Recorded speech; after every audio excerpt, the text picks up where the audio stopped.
저는 고려대학교 DSBA 연구실의 석박통합과정 박경찬입니다. 제가 오늘 소개해드릴 논문은 CVPR 2022년에 발표된 Deep Hybrid Model for Out of Distribution Detection 이라는 논문입니다.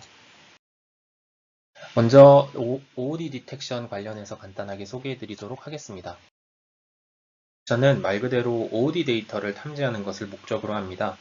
분류 문제에서 OOD 데이터는 타겟 데이터셋에 속하지 않는 클래스를 갖는 데이터를 의미하기 때문에 현실 상황에서 이런 OOD 데이터가 입력으로 들어왔을 때 이에 대한 분류 결과를 산출하는 것은 의미가 없습니다.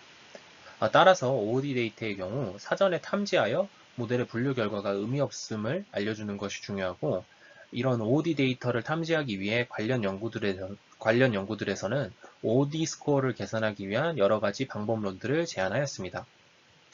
OOD 스코어를 계산하는 방법론은 크게 두 가지 카테고리로 구분할 수 있는데요. 바로 Uncertainty Based Method와 Representation Based Method입니다. Uncertainty Based Method는 또 두 가지로 나눌 수가 있는데, 첫 번째는 P given X, Y 정보를 활용하는 것입니다. 즉 OOD 데이터의 경우는 P given X, Y가 낮을 것이라는 가정하에 해당 Uncertainty 추정치를 OOD 스코어로 활용함으로써 OOD를 탐지하게 됩니다. 두 번째는 P given X, Y와 더불어 P given D, X를 활용하는 것입니다. OOD는 결국 데이터 디스트리뷰션이 다른 분포를 의미하기 때문에 P given X, Y와 P given D, X 정보를 함께 활용하는 것이 더욱 논리적인데요. 이를 위해 제안된 방법론에는 대표적으로 하이브리드 모델이라는 것이 존재하고, 오늘 소개해드릴 논문은 더욱 발전된 딥 하이브리드 모델을 제안했다라고 보시면 됩니다. 그리고 Representation Based Method의 경우에는 모델이 OOD에 대해 산출하는 Representation이 ID와 차이가 날 것이라는 가정하에 이러한 Representation으로부터 OOD 스코어를 산출하는 방법론을 제안을 합니다.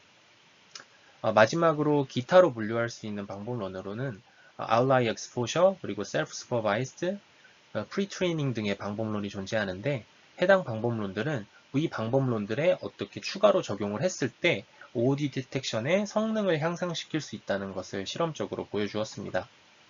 각 방법론들에 대한 자세한 설명은 사실 제가 예전 세미나를 통해서 다루었기 때문에 해당 링크를 통해서 구체적인 내용을 확인할 수 있으니 참고 부탁드리겠습니다. 그래서 말씀드린 대로 오늘 소개할 논문에서 제안한 방법론인 Deep Hybrid 모델은 P given dx를 모델링하여 OOD 스코어를 산출하는 방법론인데요. DHM에서는 DNN 모델과 Normalizing Flow 모델을 결합한 하이브리드 모델을 통해 OOD 디텍션 태스크에서 SOTA의 성능을 달성하였습니다. 특히 OOD 디텍션 태스크에서 난이도가 높다고 알려진 설정인 CPA-10 vs CPA-100에서 AUROC 기준 1.000의 성능을 달성을 하였는데요. 이는 굉장히 높은 성능으로 사실 제가 작년 2월 세미나에서 발표했던 논문인 Exploring the Limit of OOD Detection 논문에서의 성능보다도 높은 성능을 기록하였습니다. 해당 논문은 Exploring the Limit of OOD Detection 이라는 제목을 가지고 있을 만큼 OOD 디텍션에서 굉장히 높은 성능을 달성함을 보여주었는데요. 해당 논문에서는 Pre-train 모델을 활용을 해서 굉장히 높은 성능을 달성하였었습니다. 그래서 Pre-training 모델과 더불어 Outlier Exposure 기법을 추가로 적용을 했었을 때 CPA-10과 CPA-100 설정에서 AUROC 99.7% 정도의 성능을 달성하였었는데, 해당 논문은 Pre-train 모델과 Outlier Exposure를 추가로 사용을 하지 않음에도 불구하고 AUROC 기준 보다 높은 성능이 1.0000의 성능을 달성하였습니다. DHM은 이런 높은 성능과 더불어서 OOD 디텍션에 적합한 Uncertainty Factorization 개념을 또 제안을 했는데요.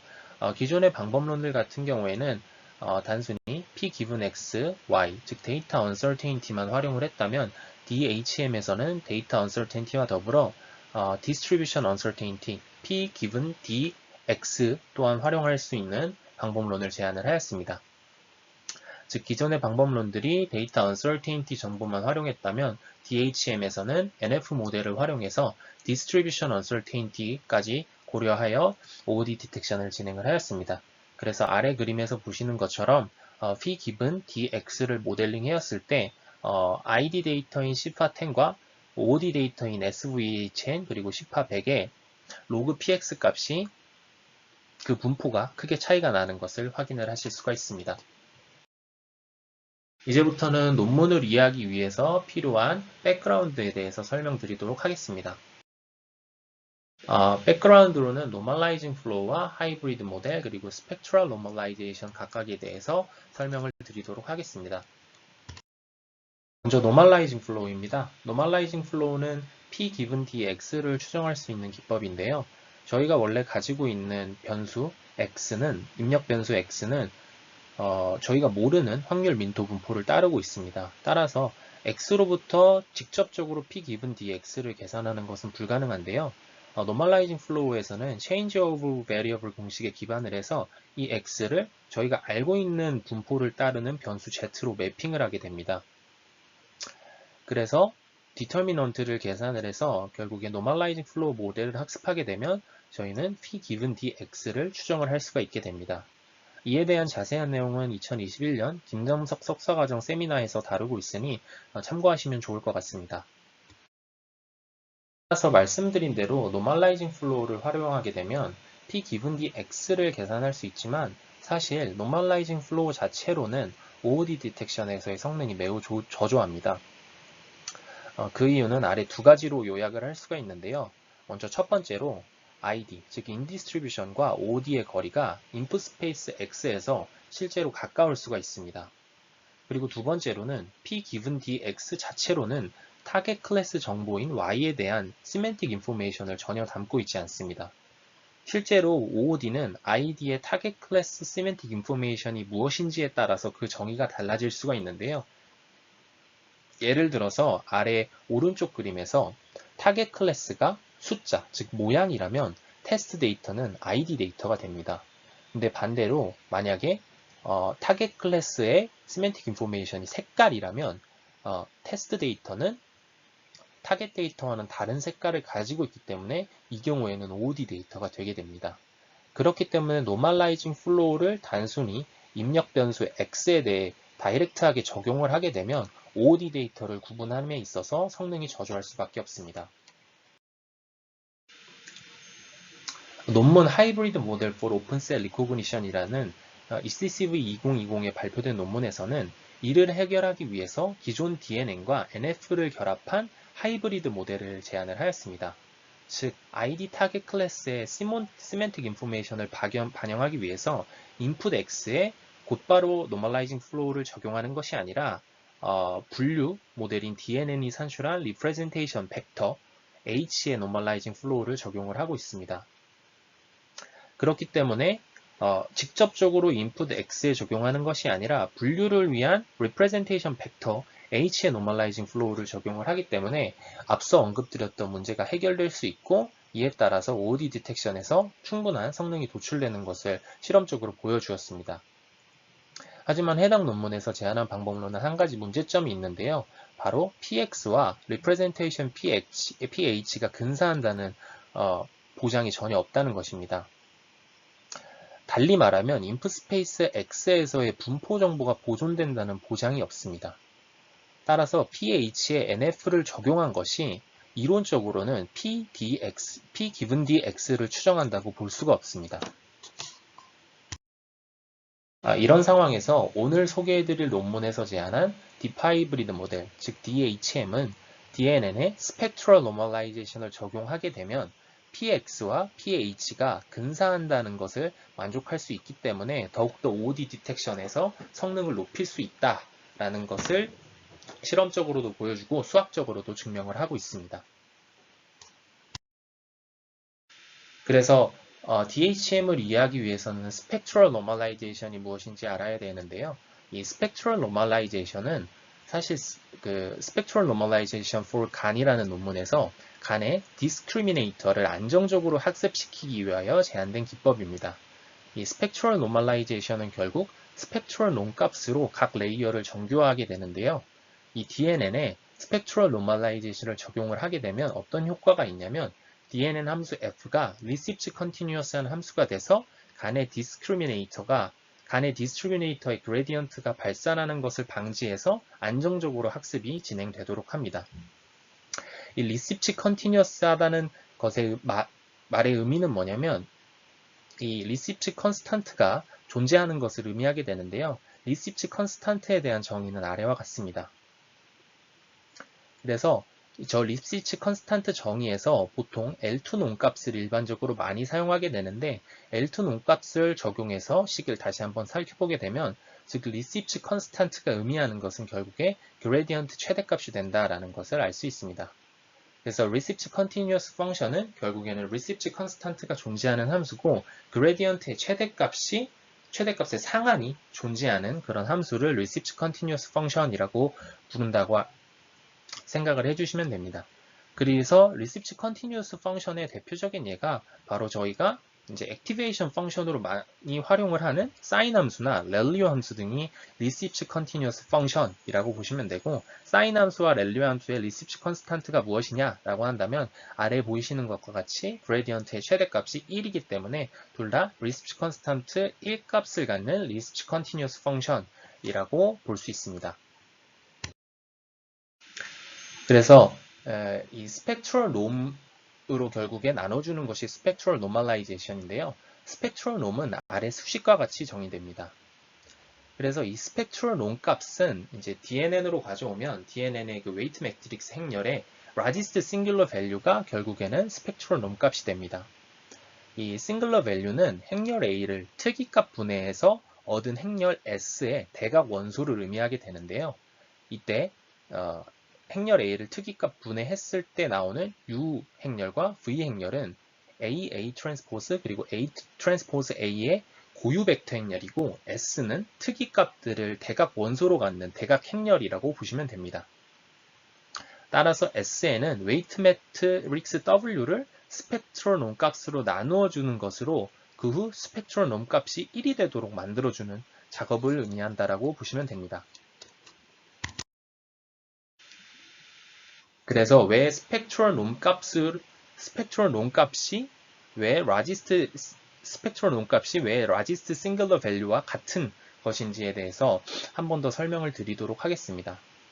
이 SVD의 의미는 결국에 A 행렬을 통한 선형 변환 후에 그 크기는 변하지만 여전히 직교하는 직교 벡터들을 찾는 것입니다.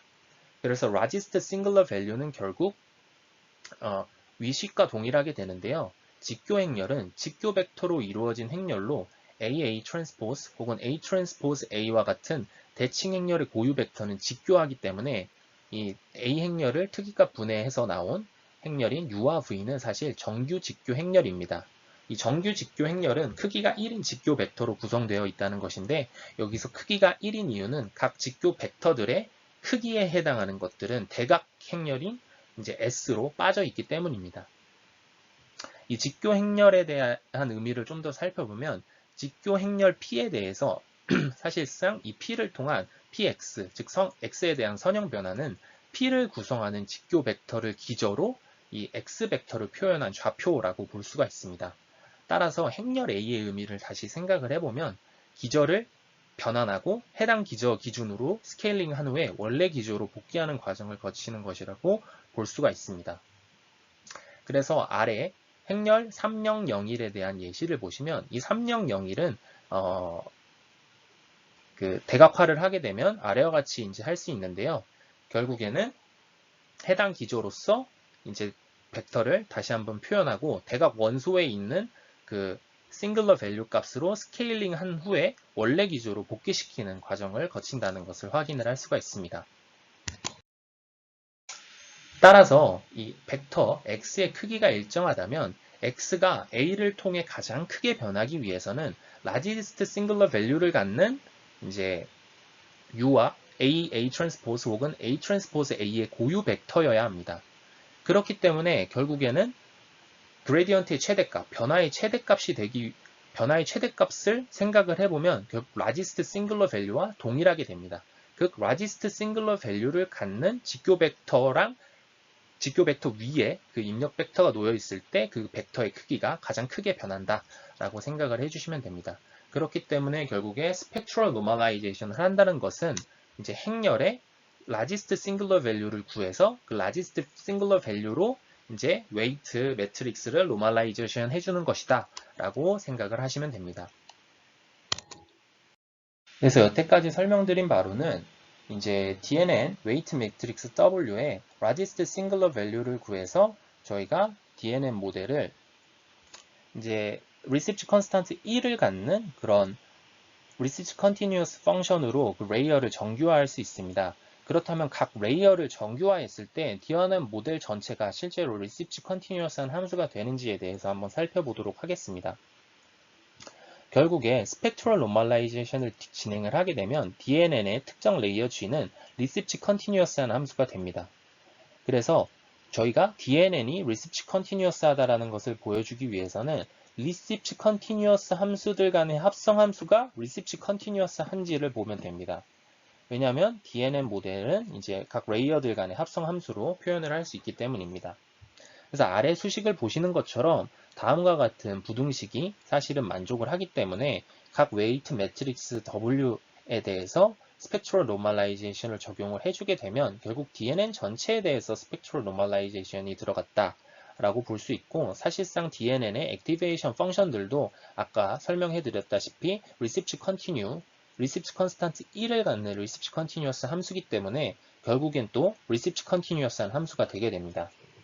그래서 웨이트 매트릭스와 그 액티베이션 펑션들 간의 합성 함수인 이제 DNN은 스펙트럴 노멀라이제이션을 적용을 하게 되면 리시프트 놈이 1 이하의 리시프트 컨티뉴어스한 함수가 돼서 그레디언트가 발산하는 것을 방지할 수가 있게 됩니다.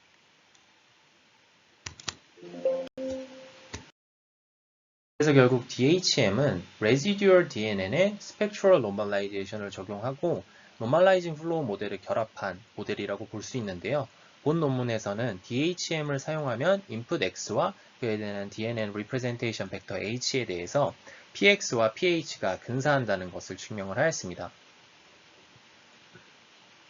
즉 Normalizing Flow를 적용을 하게 되면 결국에는 X와 Z가 근사한다는 것을 이제 근사하게끔 노멀라이징 플로우 모델이 학습되게 되는데요. PX와 PH가 근사한다는 것이 만족이 되었으므로 H의 노멀라이징 플로우를 적용을 하는 것이 결국 P given dX를 추정한다고 이제 볼 수 있게 됩니다.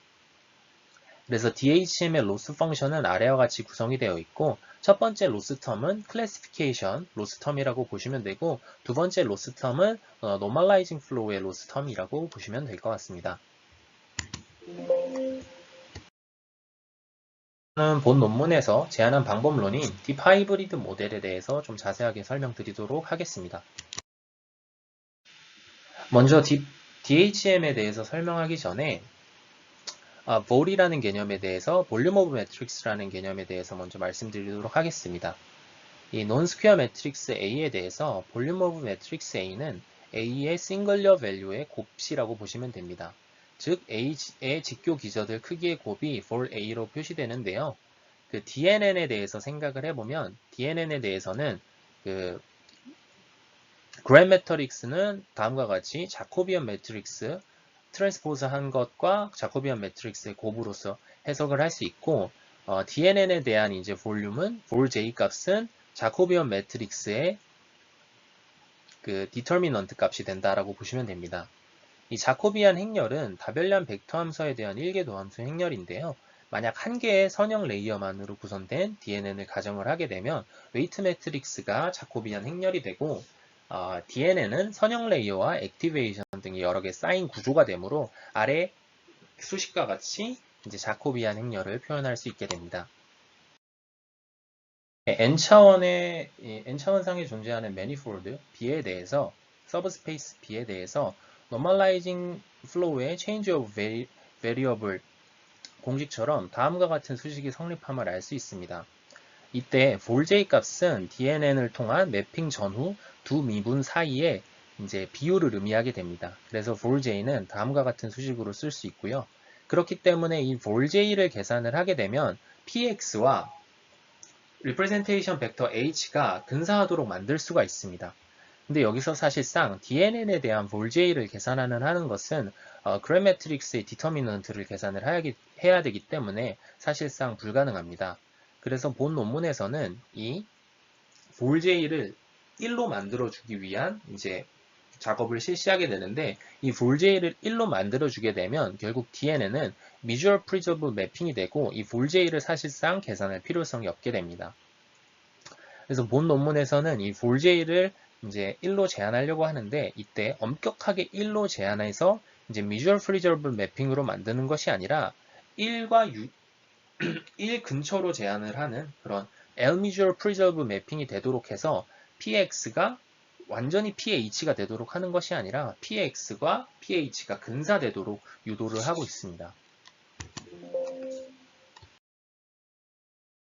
L-Visual Preservable 매핑에 대해서 말씀을 드려야 되는데 L-Visual Preservable 매핑에 대해서 말씀드리기 전에 먼저 Bi-Reciproc Continuous에 대해서 말씀드리도록 하겠습니다.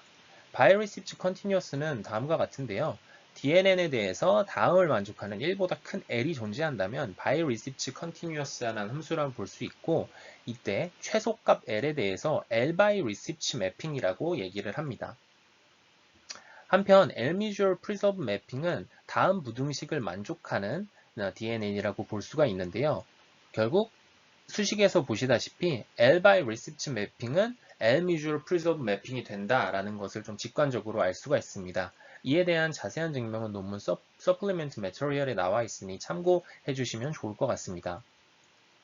이때 L이 1에 가까우면 가까울수록 DNN은 Visual Preservable 매핑에 근사한다라고 생각을 해주시면 됩니다.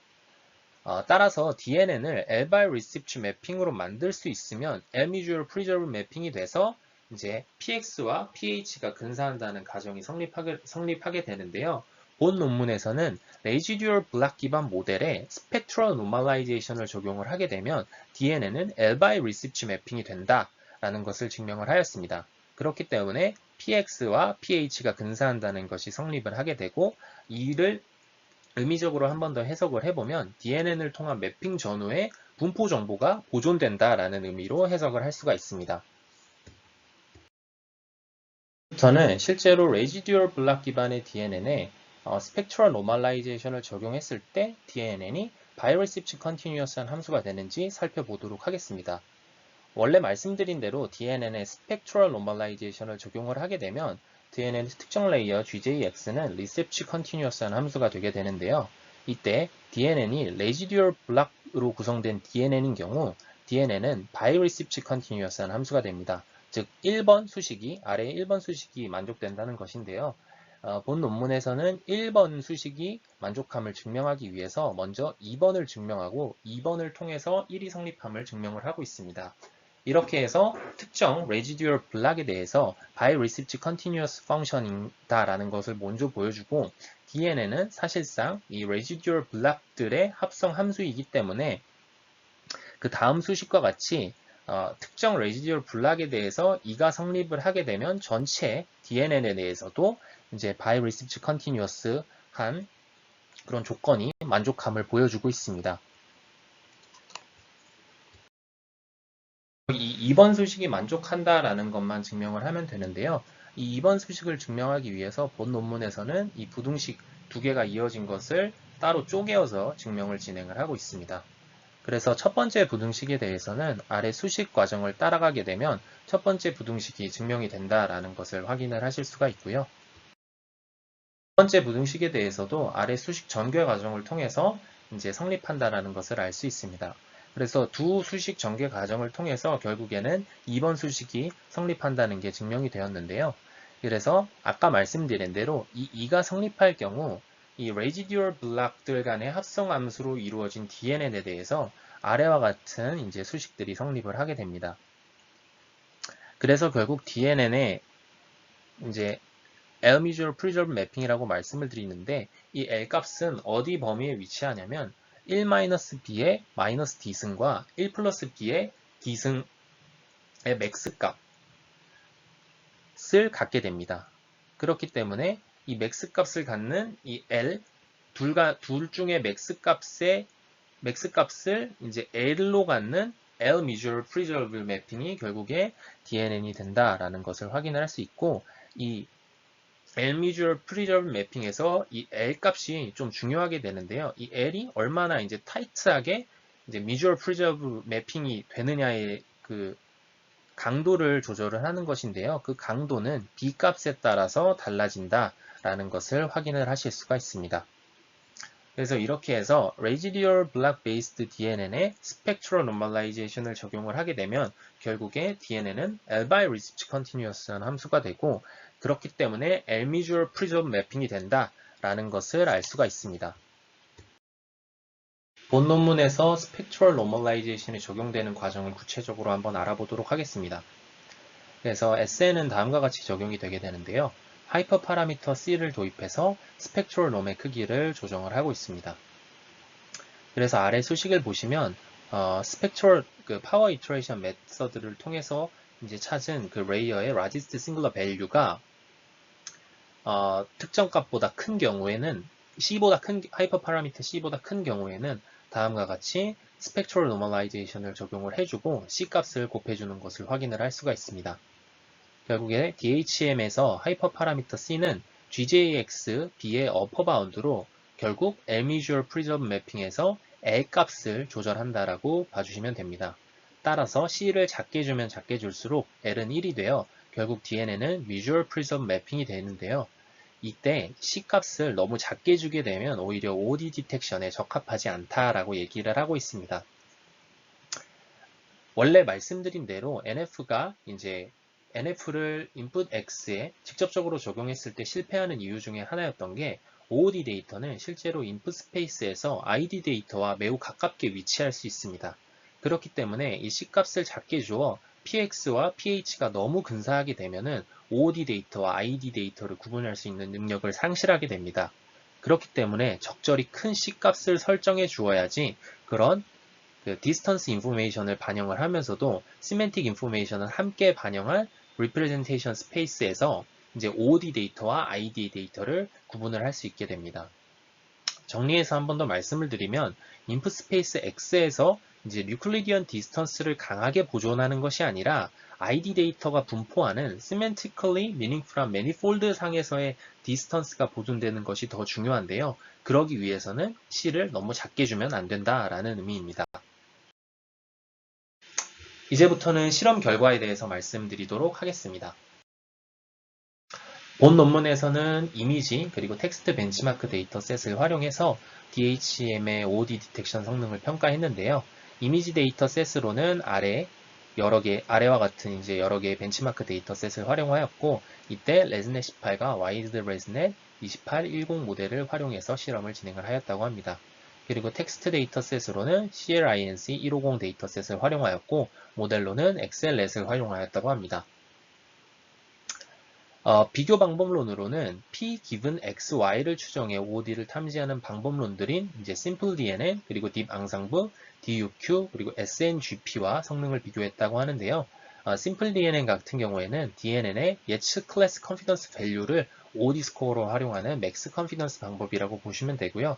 Deep 앙상블은 이런 Simple DNN 여러 개를 구축해서 앙상블 맥스 컨피던스 밸류를 OOD 스코어로 활용하는 방법이라고 보시면 됩니다. 그리고 DUQ 같은 경우에는 DNN의 자코비안 레귤러라이제이션을 해준 다음에 RVF 커널을 통해서 P given XY를 추정하는 방법론이고요. SNGP 같은 경우에는 본 논문과 마찬가지로 DNN의 스펙트럴 노멀라이제이션을 적용한 다음에 가우시안 프로세스를 클래시피케이션 레이어를 가우시안 프로세스로 대체를 해서 P given XY를 추정하는 방법론입니다. 그리고 마지막으로 DHM의 하이퍼 파라미터 C의 경우에는 0.95부터 시작해서 그리드 서치를 통해 최적값을 찾아 적용을 했다라고 얘기를 하고 있고요. 실험 결과 C는 말씀드린 대로 적당히 크게 설정하는 것이 OOD 디텍션 성능에 좋았다고 합니다. 따라서 본 실험에서는 C는 6으로 설정하였다라고 얘기를 하고 있습니다. 먼저 이미지 벤치마크 데이터셋에 대한 실험 결과는 아래 표와 같습니다. 기존에 가장 어렵다고 알려진 실험 설정인 시파10 그리고 시파100 설정에서 AUROC 그리고 AUPR 기준 완벽한 성능인 1.00의 성능을 달성하고 있는 것을 확인을 하실 수가 있고 이제 각 샘플단 OOD 데이터셋을 탐지하는 데 걸리는 레이턴시를 측정한 결과 해당 논문 DHM 방법론이 다른 방법론과 비교해서 레이턴시 측면에서도 꽤나 이점을 갖는다는 것을 확인을 하실 수가 있습니다. 그래서 실제로 이 DHM의 Normalizing Flow를 통해서 추정한 이제 P given dx 값을 이제 P given dx 값의 분포를 시각화했을 때 아래 그림에서 보시는 것처럼 10파 10과 10파 100이 각각 ID일 때 OOD 데이터셋 대비해서 그 분포가 확연하게 구분되는 것을 확인을 하실 수가 있습니다.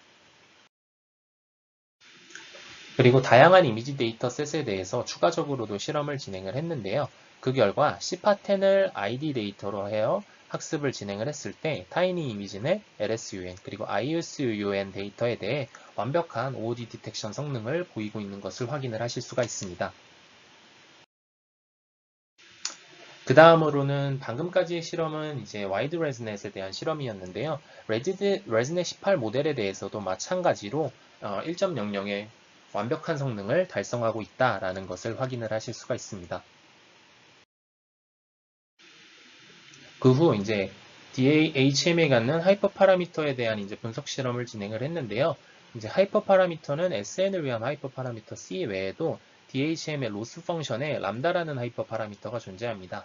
이 람다 하이퍼 파라미터는 클래시피케이션 로스와 노멀라이징 플로우의 로스 간의 비율을 추정을 하게 되는데 당연하게도 이 적절한 람다 값을 설정해 주는 것이 AUROC와 클래시피케이션 어큐러시 간의 최저값을 찾는 데 도움이 됩니다. 그래서 아래 그래프를 보시는 것처럼 람다 값을 너무 크게 설정할 경우 클래시피케이션 어큐러시가 떨어지는 것을 확인을 할 수 있고 적절한 람다 값을 설정해 주었을 때 클래시피케이션 어큐러시와 이제 AUROC 간의 최적 성능이 도출되는 것을 확인을 하실 수가 있습니다. 이렇게 해서 DHM에 대한 실험 결과까지 말씀을 드렸는데요. 본 논문에 대한 정리를 한번 해보도록 하겠습니다. 본 논문의 컨트리뷰션 같은 경우는 다음과 같이 정리할 수 있는데요. 먼저 본 논문에서는 OOD 디텍션에 적합한 Uncertainty Factorization 개념을 제안을 하였습니다. 그리고 기존 하이브리드 모델이 px와 ph가 근사한다는 가정을 간과한 것을 지적하며 이를 위해서 Residual Block 기반의 DNN에 Spectral Normalization을 적용하게 되면 px와 ph를 근사시킬 수 있다는 것을 증명하였습니다. 그리고 실험 결과 비주얼 그리고 텍스트 도메인에서 AUROC 기준 완벽한 성능인 1.00의 굉장히 높은 OOD 디텍션 성능을 달성할 수 있음을 보였습니다. 반면 다음과 같은 한계점도 존재하는데요. 먼저 DHM을 활용하기 위해서는 반드시 레지듀얼 블락 기반의 DNN 모델을 사용해야 된다는 것이 단점입니다. 하지만 여태까지 나온 최신 모델들은 대부분이 레지듀얼 블락 기반의 DNN 모델이기 때문에 이는 그렇게 큰 제약이 되지 않는다라고 말하고 있습니다. 그리고 또 하나 제가 아쉬웠던 점은 이제 DHM에서 중요한 하이퍼 파라미터인 C에 따른 이제 OOD 디텍션의 성능이 어떻게 변화하는지에 대한 실험이 없었다는 것인데요. 이 하이퍼 파라미터 C에 따라서 OOD 디텍션 성능이 어떻게 변화하는지 한번 확인해 볼 필요성이 있을 것 같습니다. 마지막으로 결국에 본 논문에서는 P given X, Y와 더불어 P given D, X를 추정할 수 있는 방법론을 제안을 하였는데요. 본 논문에서는 이를 OOD 디텍션에 활용을 하였습니다.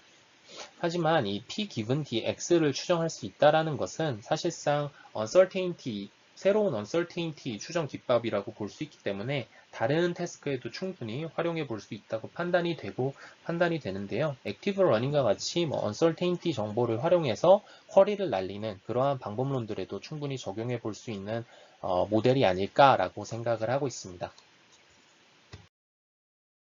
네, 이상 발표 마치도록 하겠습니다. 감사합니다.